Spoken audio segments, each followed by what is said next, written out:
we're going to have some fun today. We're on part number 4 of our series, Love Song, and today we're going to be talking about conflict in marriage. Because here's the deal. How many of you know that where there is relationship, there inevitably will be conflict, right? It's going to happen. And, we kind of have different approaches to that conflict. Sometimes we think it's about the nail. Sometimes it's not about the nail. And so here's the thing, though. What we are learning through this walkthrough of the book of the Bible, the Song of Solomon, we're learning that God's way is better. Okay? God's way of dealing with relationships is just better than the way we've been doing it. It's better than the world's way. It's better than any other way. It's just better. And here's what's crazy. This book of the Bible that we're walking through this month, there's only 8 chapters in it. And yet 2 of them are dedicated to this subject. 2 of the 8 are all about the fight, okay? Now, here's the thing. We're using marriage as a vehicle for this conversation. And what I mean by that is we're talking about marriage because the scripture we're using is a story about a married couple. But what I want you to understand today is more than any other message in this series, today really applies to any and every relationship that you have. Because here's the thing. Where there's relationship, not just husband and wife, there's going to be conflict, right? When a family member keeps telling you how to live your life, there's conflict, right? When your friends keep misplacing their knives in your back, there's conflict, right? When that guy at work keeps eating your food, even though it is clearly labeled, there's conflict. When your neighbor keeps complaining about the 2 leaves from your tree that are hanging over his property line, I may have dealt with that one personally. The conflict happens in the context of relationship. You put 2 people together, at some point you're going to have a disagreement, a difference of opinions. You're going to have a fight of some kind. And so where there is relationship, there will always be conflict, okay? But here's what we need to understand. Here's our big idea for today. The goal is not to not fight. Okay? I think some Christians have this idea that as Christians, we just don't fight. Okay, we have a perfect heavenly relationship and everybody's happy all the time and we're just going to never fight. Well, that's not the goal. The goal is not to not fight. The goal is to fight right. And the reason for that is that healthy conflict leads to healthy relationships. And if you don't know how to have a healthy conflict, then chances are somebody is repressing some feelings, somebody is hiding, somebody is in denial, and so you don't have a healthy relationship at that point. Healthy conflict leads to healthy relationships. And I think what the problem for a lot of us is that we aren't solving conflict, we're just managing conflict. Like we're just trying to get through it. And then a bunch of us are fighting for victory instead of for resolution, right? And that's a problem because if you win a fight with your spouse, guess what? You both lose, right? So the goal isn't to never fight. The goal isn't to not fight. The goal is to have healthy conflict that leads to healthy relationships. Are you ready to dive into the Word of God? Yes. All right, we're going to jump into Song of Solomon. This is chapter 5, starting in verse 2. This is the woman speaking. She says, I slept, but my heart was awake, and my lover is knocking. So we're gonna kind of contextualize this, modernize this a little bit. So what's happening here is the woman is restless. Right? She's in bed, it's late at night, she can't really sleep, she's tossing and turning because her man isn't home. Okay? And he comes knocking on the door in the middle of the night. Now, what may have happened, and this may have happened in your life once or twice, maybe the wife looked at the husband and said, you know what, why don't you go out with the boys? Go catch a game, go have some fun. He's like, oh, that's a great idea. Why don't you stay home with the girls? Why don't you guys binge watch This Is Us? You guys can just cry together, because I don't know what it is about girls. You just cry together. It's fun for you, apparently. And so he's like, you have fun with the girls. I'm going to go out with the guys. I'll see you later tonight. Awesome. But then his cell phone dies, and so he can't text her. And he would call her, but he can't remember her number, because who memorizes numbers anymore? And so he ends up later than he expected, right? Maybe the game with the boys turned into dinner with the boys, turned into something else with the boys. And now it's like 2 in the morning and he's rolling back home. Now, guys, when you make that kind of mistake, you've got 2 options, okay? When you're going to roll back in at 2 o'clock in the morning, you've got 2 options. Option A is to go low, okay? That's humble yourself, walk in and say, babe, I am so sorry. You see what had happened was, my phone died, and I'm so sorry. It'll never happen again. I love you so much. You're beautiful. You can go low. Option 2, you can pretend like nothing ever happened. And you're laughing, but y'all know you've chosen option 2 before. And so Solomon, in this story, he chooses poorly. And he goes with option number 2. So this is what he has to say. This is the man speaking. He says, "Open to me, my sister, my darling, my dove, my flawless one." When a guy comes knocking at 2 o'clock in the morning and says things like, "My dove, my darling, my flawless one," what do you think he's interested in? What's that on his mind? If you got a text message at 2 o'clock in the morning from some guy telling you how beautiful you are, yep, that's exactly what's going on. And it says, "My head is drenched with dew, my hair with the dampness of the night." That's our clue that this is really late, okay? Because dew doesn't show up at 10 o'clock at night. That's a later in the evening kind of thing. And so she's restless because he's not home, no text, no nothing, so she's upset. And now he finally shows up, but not to apologize. Big mistake. So listen to the response of this woman. Now, we have to remember for a second how she feels about him, right? These are some of the things that she's been saying earlier on in the series, right? In week 1, she said, "Strengthen me with raisins," right? That was the aphrodisiac we talked about. Like, she was like, "Baby, I want me some of you," right? That was week 1. Week 2, she says, "Until the shadows flee and the dawn breaks." Yeah, she wants him all night long. And then in week 3, I'm not going to give any explanation of this at all. She says, "Blow on my garden. Let my beloved come into his garden and taste its choice fruits." Hashtag, can't believe the Bible says that. "My beloved is mine," is what she says for 4 chapters. She talks about her stag, her stallion. She just wants to be with him. Now compare all of that to how she responds in verse number 3. She says, "Listen, I've taken off my robe." Do I got to put it on again? "I've washed my feet." Am I going to get them dirty again? That is Hebrew for, "I have a headache, go away." Okay? So he comes knocking in the middle of the night, and here's the problem. She tried to stay up. She tried to stay with him, but she's not in the mood. She's tired now. She's exhausted, right? And you may not believe this. You may believe it or not, but this happens at my house all the time. I mean, all the time. It is ridiculous how often this happens. My wife will come in, and she just can't keep her hands off me.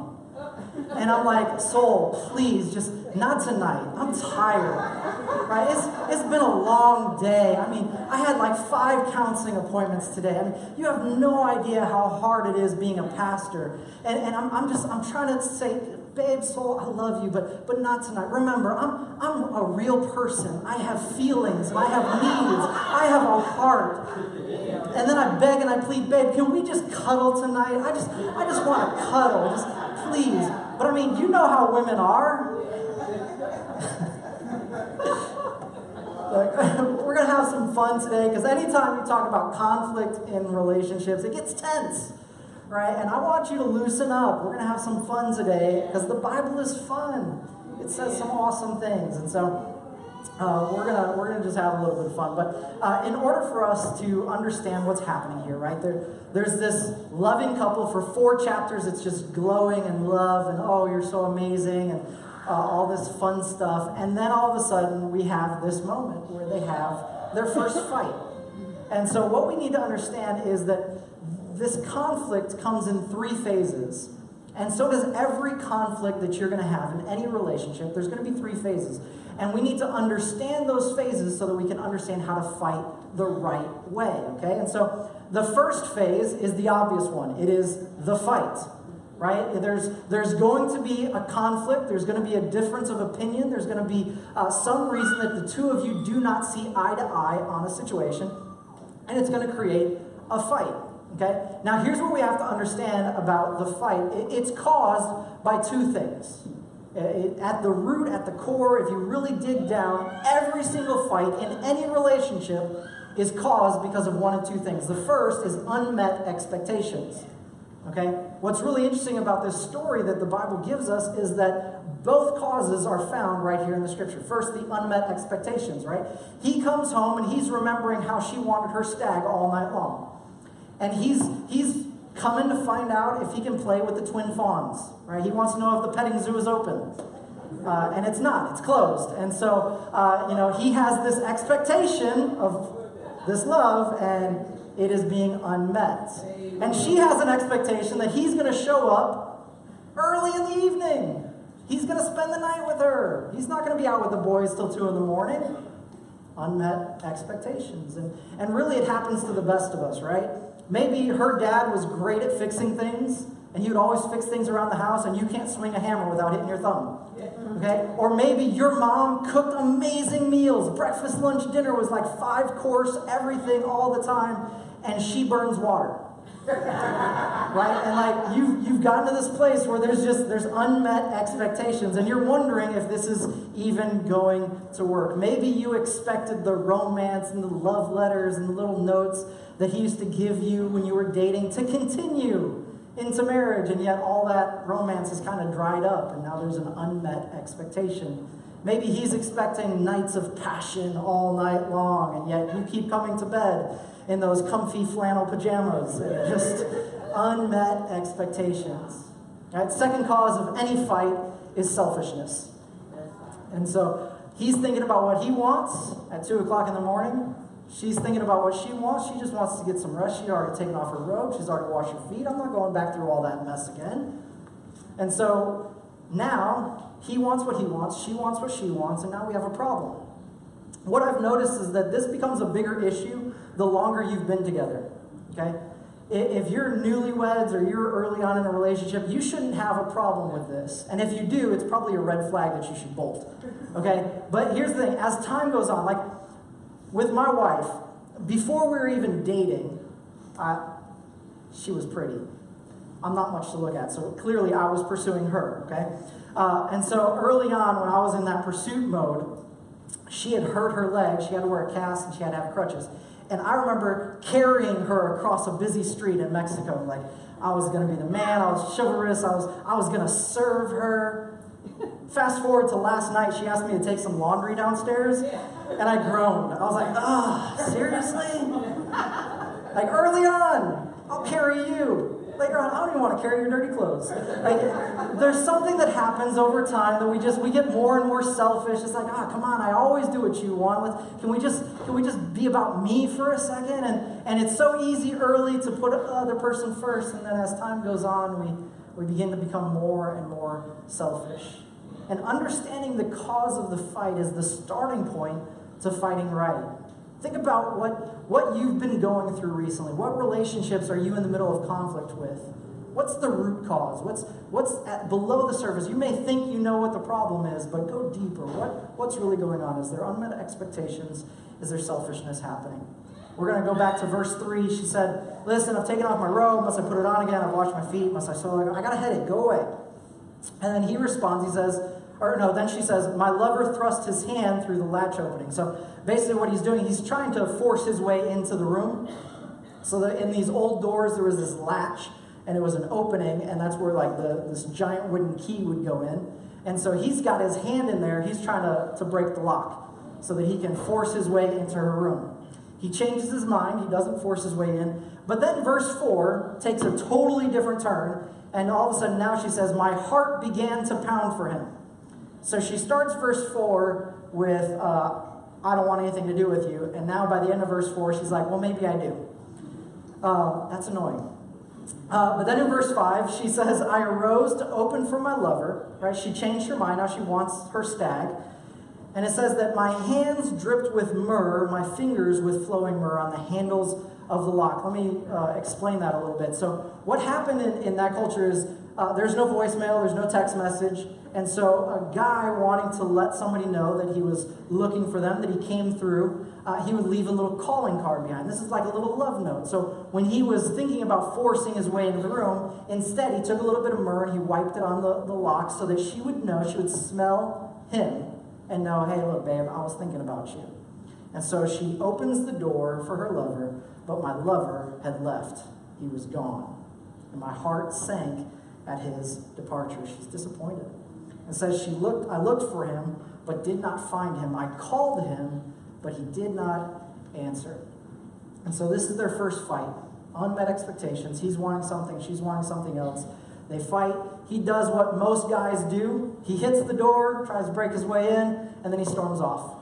Right? Does that sound pretty typical for some of the fights you've been in? One of you just walks away, and it's in the middle of the conversation, and one of you's just done.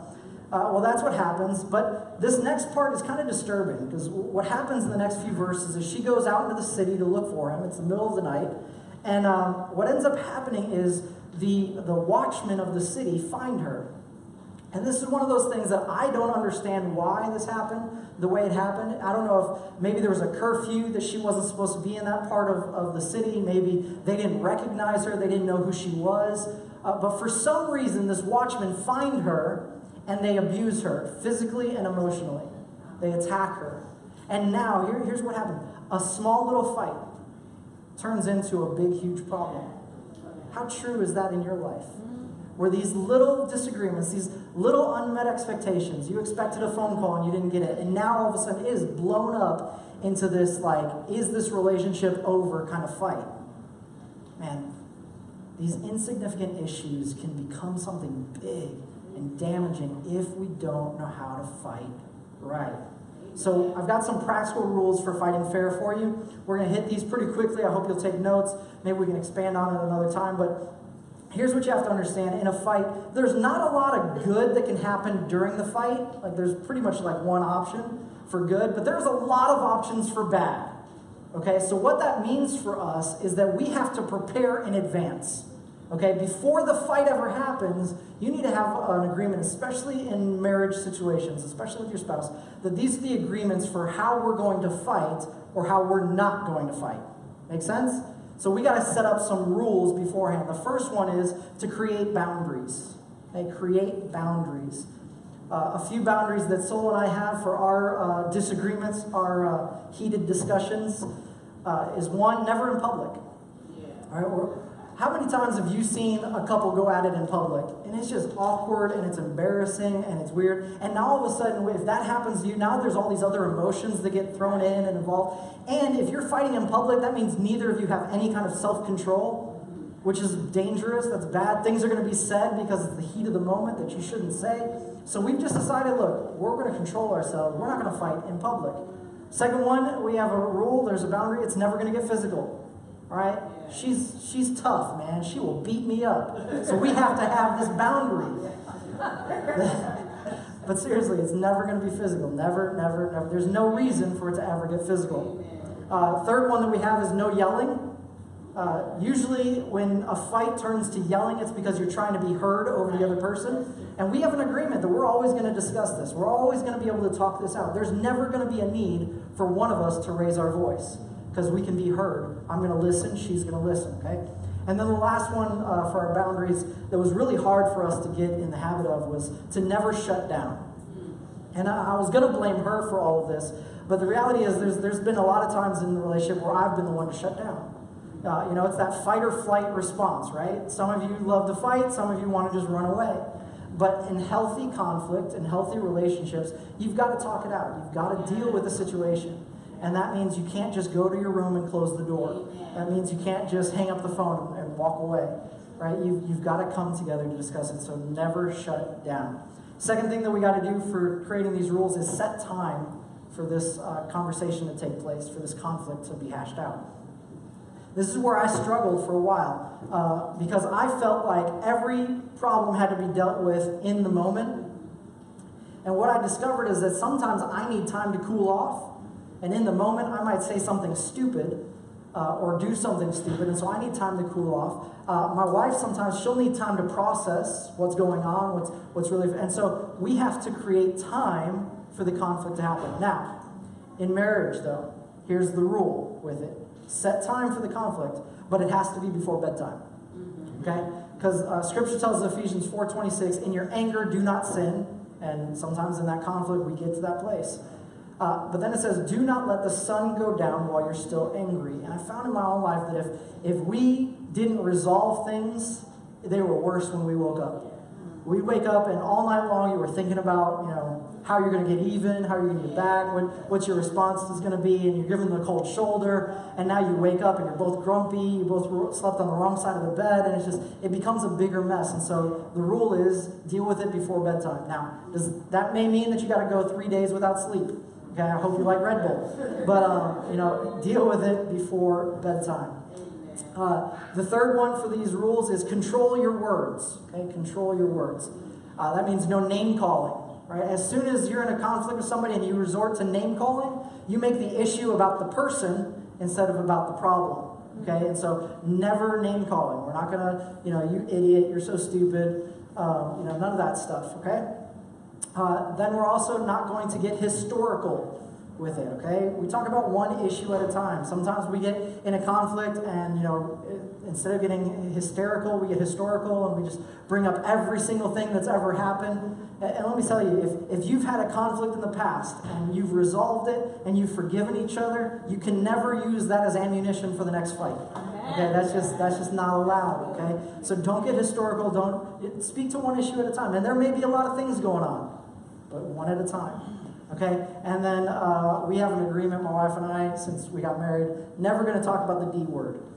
Divorce is it's not a conversation piece. It's not a weapon that we're going to use against each other. If you don't change your ways, I'm moving out. No, we don't even play with that because we believe that what God brought together, no man should separate it. So that's our agreement that we're never going to use that word. And then the last part of controlling your words is the tone that you use. Sometimes it's not so much what you say, it's how you say it, okay? And in a fight, intent means very little, okay? Intent means very little. What you meant by that doesn't mean very much. It's how it is perceived, how it's heard. And so if you're talking to your wife and you say something real smart alecky, and you got that tone, and then you go, what? Yeah, it's not good, okay? That's not healthy. And then the fourth thing for setting these rules is win the right fight. Win the right fight. You're not in the fight to try and convince or conquer your spouse. That's the root of the word convince, is to conquer. Right? And so every time you're trying to convince your spouse that you're the right one and they're the wrong one, you're trying to conquer them, and that's not a healthy relationship. Now, I have to admit, I am very competitive by nature. Okay? I don't care what it is, it's a contest. Right? When McDonald's opened 2 lanes for the drive-thru, it got I white knuckle the steering wheel because I got to get my lane has to be faster than their lane because I want to win. Okay, anything and everything. On top of that, I love to debate. I love to argue points, and I want to present my case and listen to your case, and then poke holes in what you just said and prove that I'm more intelligent. Oh man, that's just so much fun for me. The problem is, I took those 2 attributes of my life and brought it into our marriage. And early on, I treated every disagreement with my wife as if it was a debate that I had to win. And here's what I learned. Every fight I won, I lost. Right? I could win the argument and sleep on the couch. Right? I could win the argument and have cold food for dinner. Right? I could win the argument and still get the response, not tonight, I have a headache. Right? I could win and still lose. And so, in my competitive nature, here's what I've done. I just shifted the contest. Instead of me trying to win, the contest is now for our marriage to win. And so, every time we have a conflict, I'm just going to make sure that our marriage is the thing that wins. Because I ain't no loser. All right?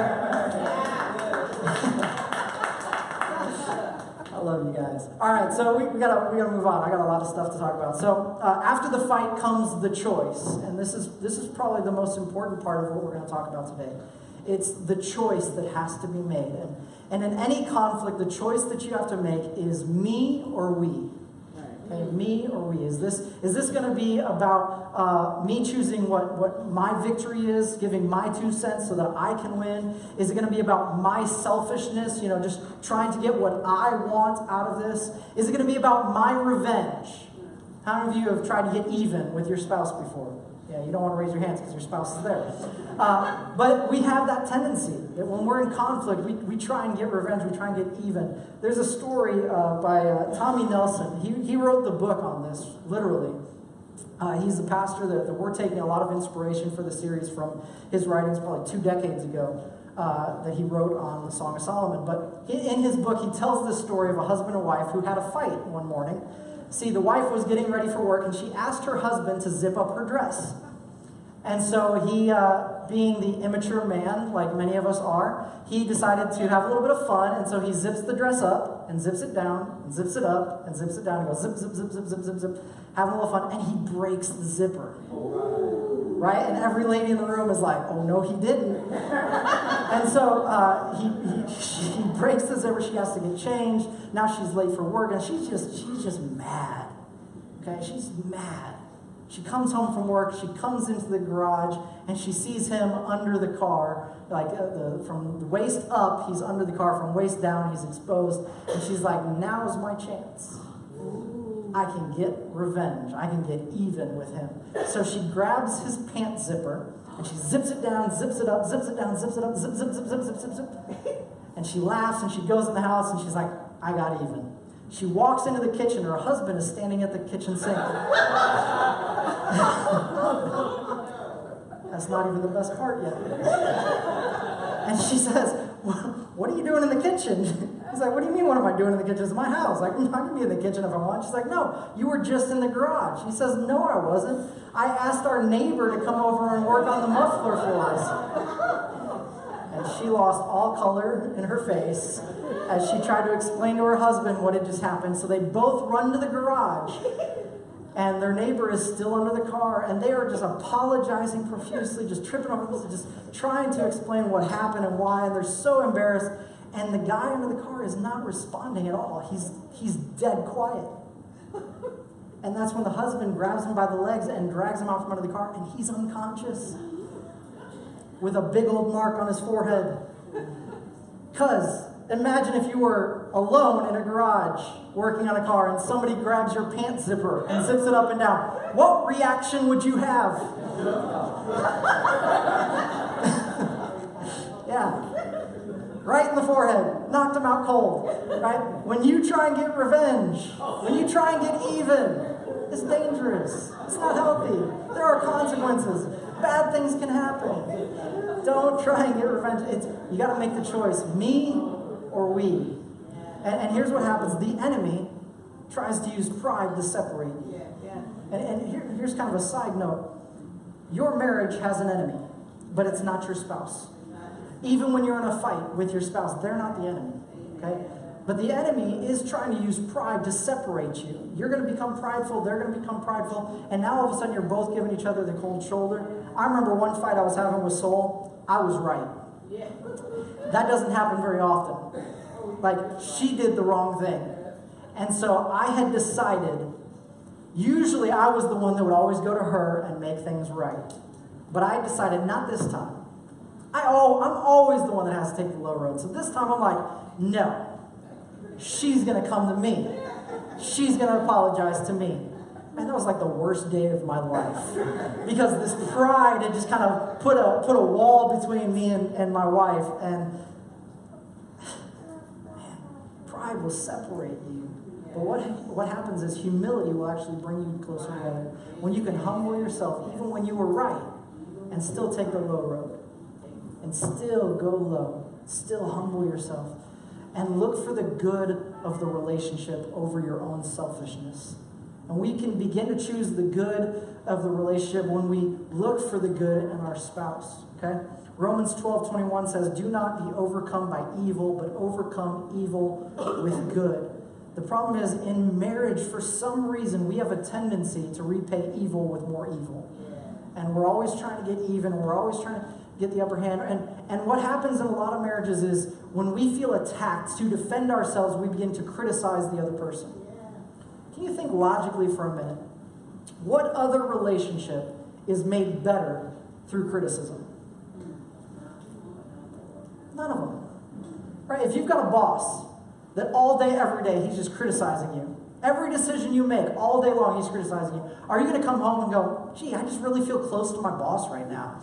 Like, our relationship has just never been better. We're really connecting. I mean, he criticized everything I've done. No. If you got a best friend that's criticizing every decision you make, You're not going to go, man, I'm so glad they're in my life. They're gonna be your ex-best friend before you know it. And yet we think that in a marriage relationship, if I just criticize him enough, he'll change.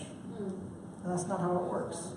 Philippians 4:8 says, finally, brothers and sisters, whatever is true, whatever is noble, whatever is right, whatever is pure, whatever is lovely, whatever is admirable, if anything is excellent or praiseworthy, think about such things. We need to begin to look for the good in the relationship. Look for the good in our spouse. Look, if you're expecting them to meet 100% of your needs, you are going to be disappointed because nobody can meet 100% of your needs.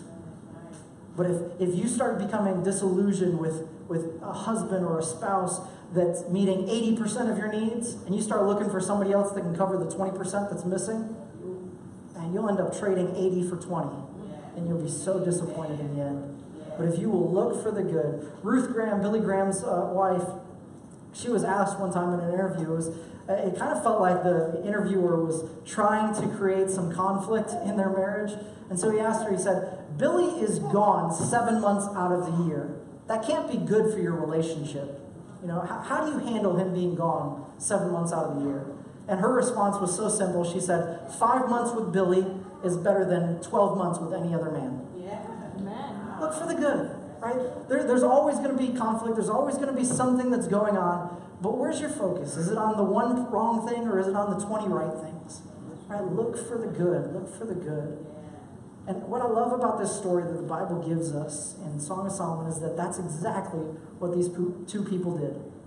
Right? She had every reason to be angry. Right? Now she's been beaten and abused, emotionally scarred, physically scarred, because of these men, that all of that starts because of a conflict with her husband. And now she's with her girlfriends, the daughters of Zion. She's with her friends, and they're talking about it. And for most of us, we would expect the conversation to be something along the lines of, what a deadbeat, what a jerk. I can't believe he abandoned you for his friends, and he tried to come getting some at 2 o'clock in the morning. Who does he think he is? But that's not the conversation they have at all. This is what she says in Song of Solomon 5:10. She says, my lover is radiant and ruddy, outstanding among 10,000. His head is purest gold. His hair is wavy and black as a raven. His eyes are like doves by the water streams, washed in milk, mounted like jewels. His cheeks are like beds of spice-yielding perfume. His lips are like lilies dripping with myrrh. She is just gushing over her husband. She's looking at the good. Not the fact that he came home late, not the fact that he left in the middle of the fight. She's looking at the good. The enemy wants to use pride to try and separate them, but the woman says, no, devil, not today. I'm going to look for the good. And what's so incredible to me about this moment is she has no idea where Solomon is. She has no idea what he's doing or saying or thinking, but she can't control his reaction or his response to the situation. All she can do is control herself, control her own response. But what we find out in the next chapter is that Solomon's off doing the exact same thing. In chapter 6, verse 4, he says, you're beautiful, my darling, as Tirzah, lovely as Jerusalem, majestic as troops with banner. Turn your eyes from me, they overwhelm me. Your hair is like a flock of goats descending from Gilead. He already used that line before, but isn't it just like, guys, if you find one thing that works, you're just going to keep doing it? And then he's totally obsessed with her teeth still. It's really embarrassing. Your teeth are like a flock of sheep coming up from the washing. Each has its twin. Not one of them is alone. Girl, you still got all your teeth, and it still drives me crazy. But they're looking for the good in each other. It's not the fight. It's not about the conflict. It's about the good that they see in each other. And here's 4 really quick things. I just got to hit them and run to help you make that right choice to choose the we instead of the me. First is intentionally listen. Right? That means eye contact. That means body language. This is not listening. You're not just listening to reload. Right? Sometimes in a fight, we're just listening so that we have a chance to figure out what we're going to say when they finally stop talking. If they'll take a breath, I'm just going to spit everything out of them. Second, we're going to seek to understand. We do this by asking non-threatening questions. Right? Are you really that stupid? Is not a non-threatening question. And the answer may be yes, but that's not a non-threatening question. Okay, so ask some non-threatening questions. What do you mean by that? How did that make you feel? Dig deeper to what the true underlying issue is. Third thing is you're going to verbally validate them. Verbally validating, it's not caving in. That's simply acknowledging their emotion. Saying, look, I understand that when I came home late, I didn't text, that it made you feel abandoned. And I'm so sorry that you felt abandoned. Right? And then you're going to resolve to empathize. In that scenario, that's remembering a time when you felt abandoned. You remember how that felt, and that you didn't like that, so why would you want them to feel that way? The best quote I've ever read about empathy is Walt Whitman said, "I do not ask the wounded person how he feels, I become the wounded person." And that's what this is all about. Once we have the fight, once we've made the choice, if you've done the right thing up until now, then you get to enjoy phase 3, which is the reconciliation. And that's the goal for every conflict, that we get to a place where we can be reconciled. And that's with bosses and employers and employees, and that's with friends and neighbors, and that's with family members, and that's with your spouse, that you can get to a place where you're reconciled. Song of Solomon 6:11-12, this will be the last scripture we read. I went down to the grove of nut trees, this is the woman speaking, to look at the new growth in the valley, to see if the vines had budded, or the pomegranates were in bloom. In other words, she's looking to see if there's still hope. Right? She's looking if there's anything new, if there's any sign of life. Right? Can this marriage work? And then verse 12, before I realized it, my desire set me among the royal chariots of my people. In Hebrew culture, these chariots, that was like the highest place of honor. To be invited to the king's chariot was like, that was special. In fact, this is the first moment that the married couple is seen in public since the wedding. And it's at the tail end of a fight. As if this is the moment that he wants to declare to the entire city, the entire world, that, look, we're in this together. We are unified. I love my wife, and my wife loves me. We're in unity. Today we call it ride or die, right? But that's what it was culturally. He brought her into the chariot, that place of honor. They were reconciled. And even when you're in the biggest fight of your life with your spouse, please remember today, they're not the enemy. You guys are on the same team. And my heart today, my prayer today, we're going to close in just a second, but my prayer is that for every person in the room that may have a damaged relationship, my prayer for you is that you would reach a place of reconciliation. Like, you may think that it's too late for you, the problem's too big, it's too far in the past, there's no hope. But like we talked about at worship today, there is always, always, always, always hope with Jesus Christ. Because he's in the business of offering hope to the hopeless. It's what he does. And so even if the situation you're facing seems hopeless, it's not. Because he can make all things new. I saw a testimony this week that just blew my mind. It was a couple that their marriage had started off great. It was honeymoon for years kind of thing. And then he took a new job at work, started working longer hours, and some separation began to build in their relationship. Eventually alcohol entered the picture on both sides, and even drug use. And eventually it got all the way to her having an affair with another man. And the most dangerous thing in that is she actually became pregnant with this other man's baby. And you hear a story like that and you're like, well, look, that one's hopeless, right? Drugs, alcohol, fighting, separation, kid with another man. And yet the two of them found grace in Jesus Christ. They were reconciled together. And I got to watch a video of him getting down on one knee and re-proposing to her. It was beautiful, man. I had some manly tears watching that video. But it really got me in the moment. They're sitting on the couch, and their son comes running around the corner and jumps into mommy's arms. And then the daughter that she had with another man comes running around the corner and runs and jumps into his arms. And he just loves on that little girl. Man, that just, whew. There's always hope. Even in a situation that seems hopeless, God can make all things new. But reconciliation requires a moment of forgiveness. It's going to require that moment of forgiveness. And forgiveness isn't just when one party says, I'm sorry, and the other one says, okay. Forgiveness is a release of the debt. Forgiveness is letting go of the pain. Forgiveness is wiping the slate clean and starting fresh. Ruth Graham Billy's wife said, a good marriage is the union of two good forgivers. Isn't that beautiful? And that's what this is all about, that we can reach this place of reconciliation when we can forgive.